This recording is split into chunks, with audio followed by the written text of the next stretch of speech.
Pictures of dead girls lined the east wall of the small home office, their eyes somehow accusatory. Anya Best paced the new carpet in the temporary apartment in Snowville, Washington, trying to avoid looking at the faces. On the west wall, a corkboard held the layout for an article she was writing on the criminal mind and how it related to social media. Being on sabbatical from her job as a professor should have made it easy to write. The other wall held a murder board. Pictures of viciously killed redheads with neatly typed notes beneath each victim. She'd profiled their killer, but it was their faces that haunted her at night. They all looked a little like her. Red hair, youngish, bright-eyed, before they had been strangled to death. Her cell phone rang from the makeshift desk, and she jumped for it. "Hello?" she asked breathlessly. Was her sister finally checking in? A male voice cleared. "Is this Anya?" She drew up, her breath heating. It wasn't Loretta. Her temples thrummed. "Who is this?" "Heath Jones of Lost Bastards Investigative Services. We met briefly last week in Salt Lake when I, collaborated on the copper killer case with Loretta." His voice was low and authoritative, smooth and deep. She exhaled. "Right. I remember." She and Loretta had been in Salt Lake with the serial killer task force, tracking down a lead, another missing girl. "How did you get my number?" Heath had spent an hour with Loretta, who was a special agent with the FBI, and they'd compared notes. Anya had been working in the other room.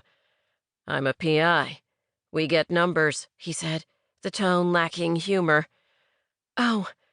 Anya swallowed and turned away from the murder board.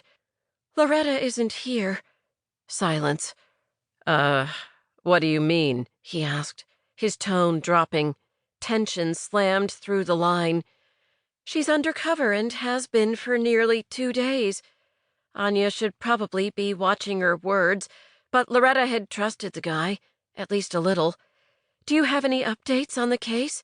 I've been profiling the killer and could use any new information." She didn't reveal the rest of her involvement. "You're, a profiler?" he asked, almost as if gathering his thoughts. She frowned. "Criminal psychologist." Sure, she just taught at the college, but she had the skills and knowledge. She'd been forced to use them. He was silent longer this time.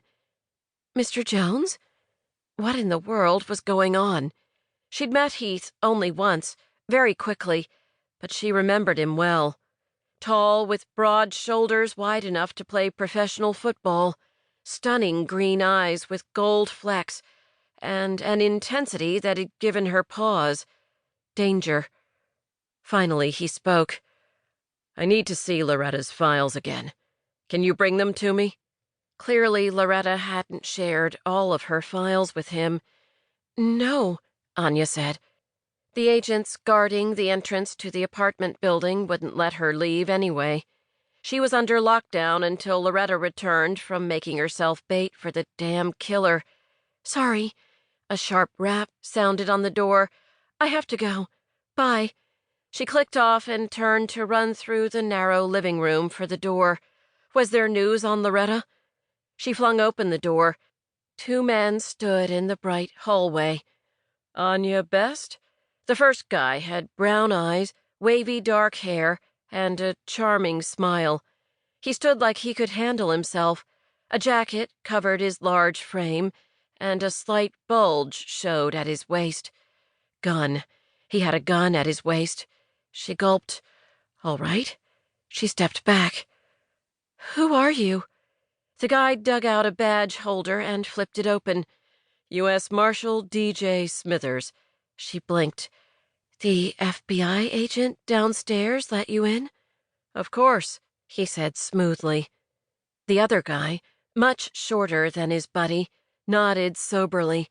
He had nearly black eyes, adult acne, and a slight paunch over his dress pants. "We just need a moment of your time."